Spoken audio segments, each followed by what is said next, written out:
喺上集同大家講咗有班意大利嘅學生咧，喺地鐵同埋泰國人有一啲言語上嘅碰撞喎。不過唔係小碰撞，今次仲搞到好大鑊添。如果未睇上一集嘅朋友就記住睇翻啦。咁呢件事之後到而家有啲咩最新 update 呢？我就綜合咗唔同嘅新聞內容啦，精華咗今集嘅版本。咁大家就可以透過今集了解翻而家事情去到咩地步啦。任何人你都可以得罪，但千祈唔好玩泰國網民同埋泰國文化。講緊就係有一班意大利遊客喺地鐵上面大聲，完全唔理人感受，搞到有一位泰國女乘客忍唔住用英文出聲制止，點知對方反應仲更加過分。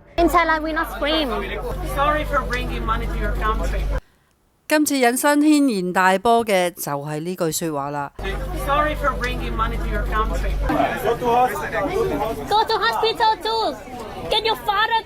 結果咧，有人就開始起底啦。大家都知泰國嘅網民有幾勁。哦，原來其中一個人係負責照顧學生嘅老師。尋晚佢哋仲去咗玩，坐住嘟嘟車，好開心。而戴眼鏡嗰位阿姨咧，就係講咗句佢就係引發事件嘅關鍵人物。呢個只係其中一部分啫，成條片其實有7分鐘幾。佢哋唔止喺嘟嘟車上面跳舞咁簡單，仲有得繼續深挖。尋晚嘅網民呢，大家都話呢條片一出呢，成個泰國人都齊心一致啦，因為真係接受唔到。最勁係你知唔知呢班人嚟參加咩旅行團？咩團？係文化交流團，學習其他國家嘅文化同傳統。即係話咧，其實係考察團嚟㗎啦，但係你做嘅嘢就係冇禮貌。泰國人嘅反應就鬧得更加之勁，話你明明係冇考察同埋文化交流。網民呢，繼續揾資料去睇下呢班意大利人嘅行程啦，睇下佢哋會去邊度遊覽泰國嘅美景。聽講話咧，由7月19號到8月3號會去好多個府，例如大城、蘭島、水上市場。公開咗酒店位置之後咧，梗係有更多人繼續深挖啦。係啊，因為大家都想知，如果佢哋真係見到我哋，佢哋會有咩感覺？佢哋會唔會道歉，或者對自己喺地鐵上做嘅事感到內疚呢？大家都覺得呢個情況真係好嚴重啦！呢個風波鬧到真係好大，甚至連意大利本地嘅主流傳媒都有報導嘅。好似 Il Messaggero 嘅，佢係一間喺羅馬設有總部非常之出名嘅報紙同埋網媒，都有報導呢件事。講到喺意大利年青人喺 BTS 地鐵上面嘅不當行為，搞到有成千上萬條留言湧入咗意大利駐曼谷大使館 Facebook 專頁。而家因為呢件事鬧得好大，真係搞到好嚴重啦。意大利駐泰國大使館都即刻出咗聲明，對今次發生嘅事件表示深切遺憾。同時大使館方面都公開譴責咗呢一班意大利遊客，話佢哋嘅行為係非常之唔恰當。意大利大使館方面表示，向泰國市民同所有唔舒服嘅人致以最深嘅歉意，話佢行為真係唔啱，強調佢唔代表所有意大利人都唔想大家一竹篙打一船人，只係某啲人嘅行為啫。大使館出完聲明之後就即刻叫佢喺泰國遊學嘅嗰班人錄一段自己鞠躬道歉嘅視頻。而家就等大家一齊嚟聽下佢哋嘅道歉片段啦。我對最近呢段時間所發生嘅種種事情感到非常抱歉，我非常之清楚明白到金錢係大家目前最為關注嘅一個重點。我對所有發生嘅嘢事正式向大家誠懇咁樣道歉。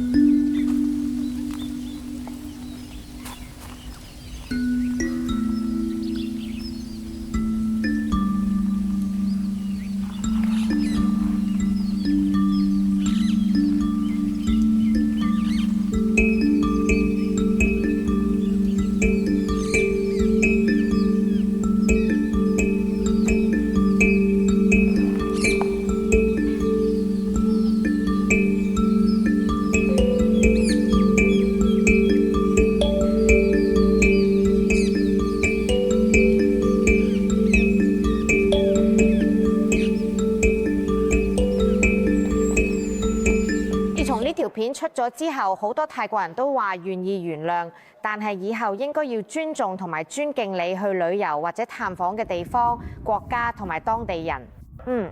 意大利駐泰國大使館都出咗3種語言嘅聲明，分別係泰文、英文同埋意大利文，向泰國人道歉，同時譴責呢班變成網絡熱話嘅年輕人嘅行為。意大利大使館呢都已經將呢條片上載咗，正式發表咗一份官方聲明，為發生咗嘅事件道歉，亦都表達咗深切嘅遺憾，希望呢件事可以成為一個學習機會。可能係因為意大利人唔了解泰國人嘅文化，亦都未必知道應該點樣去尊重人哋。喺社會入邊需要特別去留意呢一啲細節。同好多人一齊相處要點做呢？成個事件期間咧，有人問佢哋係咪一班遊客嚟嘅，有冇導遊帶隊？答案係有嘅。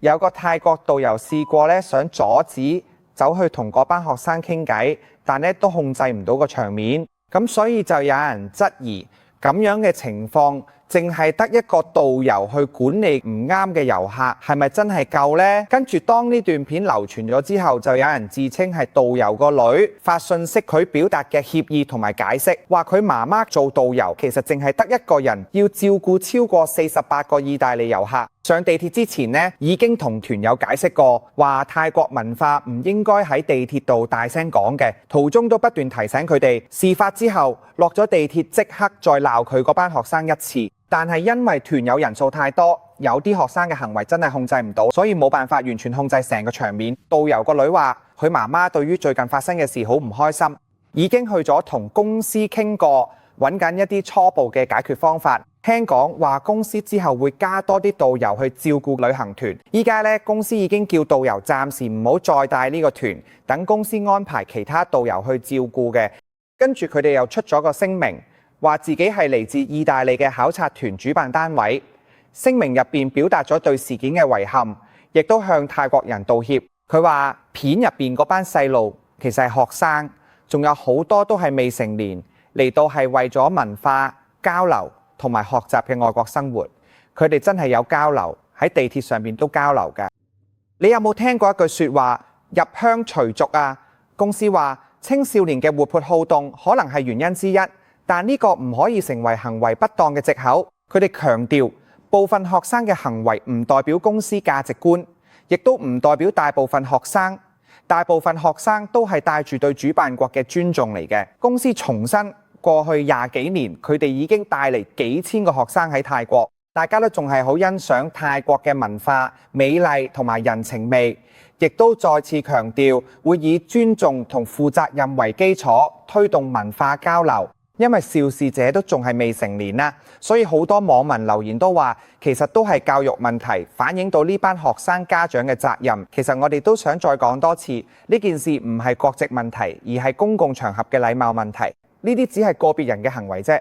不過件事未完嘅，唔知係咪同一班人，佢哋又喺拉馬9號嗰邊一間出名商場出現過，有大約8至9個意大利年青人啦。網民估計咧應該都係同一班人。咁佢哋去睇商場入邊嘅活動攤位嘅免費贈品，嚟到人哋嘅贈品差唔多清晒，最後嘅職員真係頂唔順，要叫埋保安人員過嚟幫手處理。呢場風波仲未平息，各位觀眾朋友，呢件事越傳越廣之後，唔少網民都紛紛湧入原屬學校同旅遊公司嘅社交專頁留言，強烈要求對學生嘅行為作出警告。根據最新嘅傳媒報導指出，學校相關人士甚至片中某啲人喺個人社交媒體帳戶，網民都已經全部揾到晒出嚟。而家見到呢啲帳戶已經暫時關閉咗公開瀏覽功能。都有唔少網民留言講得幾串，喺泰國生活嘅人有好多。講返呢條片，仲有其他嘅泰國嘅意大利創作者都出聲啊，話嗰班年輕人真係好細個，佢哋唔明白泰國文化。仲呼籲大家要尊重去旅行嗰個國家嘅規矩同埋禮貌，即使我哋只係普通人，唔係創作者，去到邊個國家都好，其實我哋都代表緊自己國家嘅。你去唔同國家旅行，就好似你帶住自己國旗去一樣。泰國女演員 Prem Panida Takasi， 佢係泰意混血兒，最近都喺網上出嚟 post。作為一個喺意大利長大嘅人，真係覺得非常之羞家。我就聽晒佢哋嘅對話、用字同埋口音。我好肯定佢哋係嚟自 Siri 係意大利南部一個細地方，國內都知南部係最落後地區，因為地理同政治原因，所以話呢啲人嘅世界觀往往會變得比較窄一啲，好似從來未真正見過出面嘅大世界嘅，唔了解其他人嘅生活係點，唔明白出外旅遊要守規矩或者要尊重人哋係咩意思。因為佢哋平時淨係慣咗喺自己嘅圈子入邊生活，仲有好多外國遊客喺泰國玩，或者係旅遊類型嘅 influencer，無論係意大利人定邊個國家都好，佢哋都出嚟講過呢個話題，話喺 BTS 地鐵上面做呢啲行為真係唔可愛。留言係講笑，但係心底真係咁話國法軟弱，但係村規硬淨，法律唔準傷害人，不如精神上傷害佢，然後 post 張截斷意粉嘅相。有啲人又話可以咁樣原諒嘅，不過懲罰就係一定要嚟食晒成個菠蘿披薩。不過總之而家有道歉片段出嚟嘅，唔少泰國人都話可以原諒，但應該記住當教訓，唔好再做呢啲嘢。好似嗰個拍片女仔，即係嗰個出聲提醒之後又俾人鬧嗰個，佢自己都出嚟講過，話見到道歉片段，對方都係向泰國道歉，但就冇向佢本人道歉，向佢舉中指取笑佢、歧視佢嗰啲嘅道歉，好似話去報警。其實因為佢哋未入車廂之前已經好嘈，我想請問啦，BTS 作為營運方，因為我搭 BTS 都係有俾錢，大家其實都係一樣應該要有啲措施去預防翻呢類情況，或者唔好再發生呢啲事，定係應該要有啲溝通啲呢？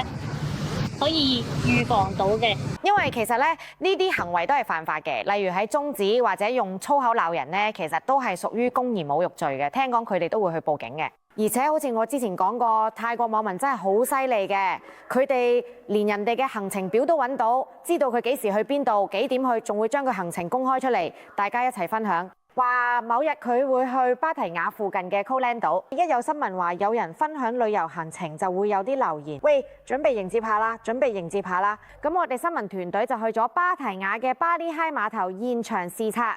現場氣氛睇落都十分正常，有泰國芭提雅警署嘅警員一直喺度執勤，負責維持安全同埋巡查秩序，並冇出現大家擔心會發生嘅混亂情況。如果聽翻道歉片段，佢哋話佢行為唔恰當或者唔乖嘅細路，會即刻遣送翻去佢哋原本嘅原居國家。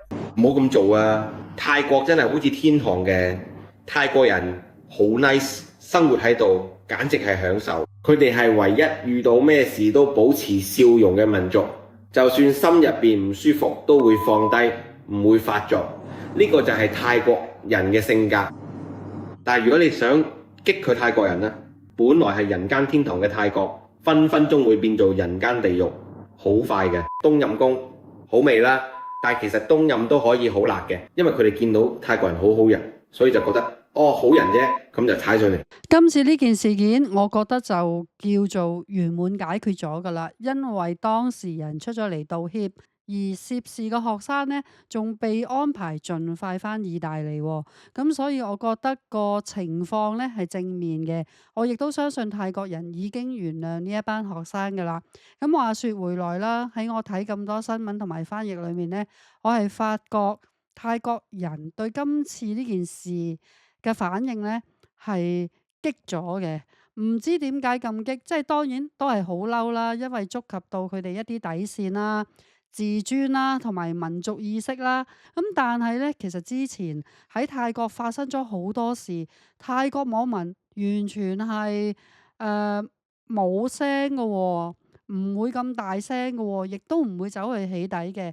例如上一年審計大樓倒塌，因為緬甸地震而餘震呢，令到審計大樓倒塌呢件事呢，我覺得係非常之嚴重嘅，因為裡面牽涉到好多嘅家庭係冇咗親人啦，死咗好多人啦。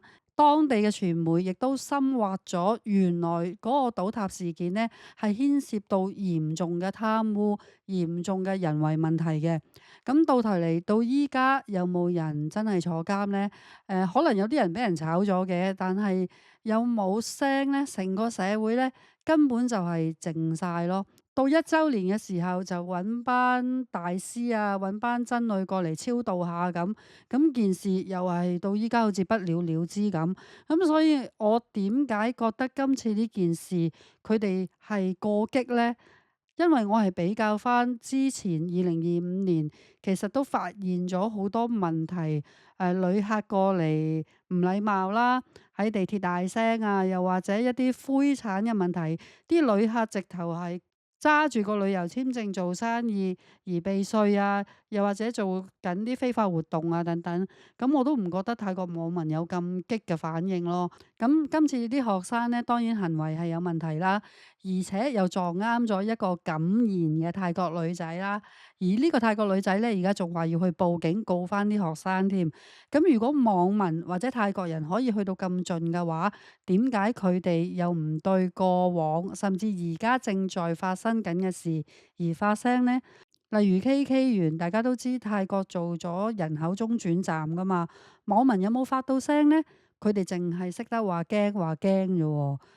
所以一個社會啦，如果冇一個好嘅制度，冇一個宣洩嘅渠道呢，你可以睇得出泰國人一有啲咩事，而家就好似觸動到佢哋嘅敏感神經咁，會乘機有啲放大咯。咁可能呢，我咁講，有啲人會覺得過分咗嘅，唔知你覺得點睇呢？快啲留言俾我，話俾我聽，你有咩意見啦？如果大家中意呢一集嘅話，記得俾 like，未訂閱嘅就訂閱啦。將來泰國有啲咩重大嘅新聞，我都會同大家分享嘅。咁我哋下集見啦，拜拜。